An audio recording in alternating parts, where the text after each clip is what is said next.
ચોરીમાં ગયેલ 5 મોટરસાયકલ સાથે રીટા 2 ગુનેગારોને ઝડપી પાડી સુરત શહેરના જુદા જુદા પોલીસ સ્ટેશનમાં નોંધાયેલ વાહન ચોરીના વણ શોધાયેલ 4 ગુનાઓ ડિટેક્ટ કરતી સુરત શહેર ક્રાઇમ બ્રાન્ચ પોલીસ કમિશનર સાહેબ શ્રી, સંયુક્ત પોલીસ કમિશનર સાહેબ શ્રી ક્રાઇમ તથા નાયબ પોલીસ કમિશનર સાહેબ શ્રી ક્રાઇમ નાઓના માર્ગદર્શન હેઠળ police inspector Shri crime branch નાઓની સૂચના અન્વયે police sub inspector Shri crime branch નાઓની અલગ અલગ ટીમો બનાવી સુરત શહેરમાં વાહન ચોરીના ગુનાઓ આચરતા આરોપીઓને ઝડપી પાડી ગુનાઓનો ભેદ ઉકેલી કાઢવા સૂચનાઓ કરવામાં આવેલ. જે અનુસંધાને Surat crime branch NDPS and arms સ્ક્વોડના અધિકારી કર્મચારીઓ દ્વારા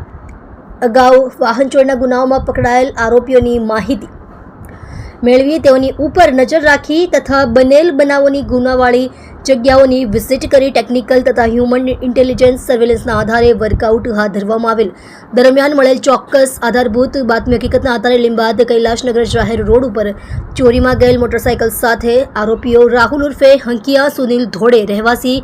પ્લોટ નંબર B75 મંગલ ભવન સોસાયટી સંજયનગર સર્કલ પાસે લિંબાયત સુરત, અવિનાશ ઉર્ફે આદિનાથ યુવરાજ બોરસે રહેવાસી ઉધના રોડ નંબર 12 મફતનગર સુરત શહેરનાને ઝડપી પાડવામાં આવેલ.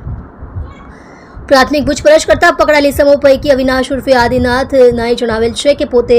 અગાઉ પણ વાહન ચોરીના ગુનાઓમાં પકડાયેલ અને હાલ જામીન મુક્ત થતા હાલમાં રૂપિયાની જરૂર હોય, જેથી તેનો મિત્ર રાહુલ ઉર્ફે હકિયા જે પણ મહારાષ્ટ્રમાં ધુલિયા શહેરમાં લૂંટ તથા ખૂનના ગુનામાં પકડાયેલ હોય તેને સાથે રાખી સુરત શહેર વિસ્તારમાં રાત્રિના સમયે મોટરસાયકલ ચોરી કરતા હતા અને ચોરી કરેલ વાહનો છુપાવી દેતા હતા અને 10 જેટલી મોટરસાયકલ ભેગી થયા બાદ અન્ય રાજ્યમાં વેચવા માટે લઈ જતા હતા. આરોપીઓનો એમઓ સદર પકડાયેલ આરોપીઓ ખાસ કરીને સુરત શહેરમાં અલગ અલગ જગ્યાએ રાત્રિ દરમિયાન 2 વ્હીલ મોટરસાયકલને ટાર્ગેટ કરી ધાતુના તાર વડે ફ્યુઝને ઇલેક્ટ્રિક સોકેટથી અલગ કરી ચાલુ કરી ચોરી કરી લઈ સુરતમાં અવાવરૂ જગ્યાએ છુપાવી રાખતા હતા.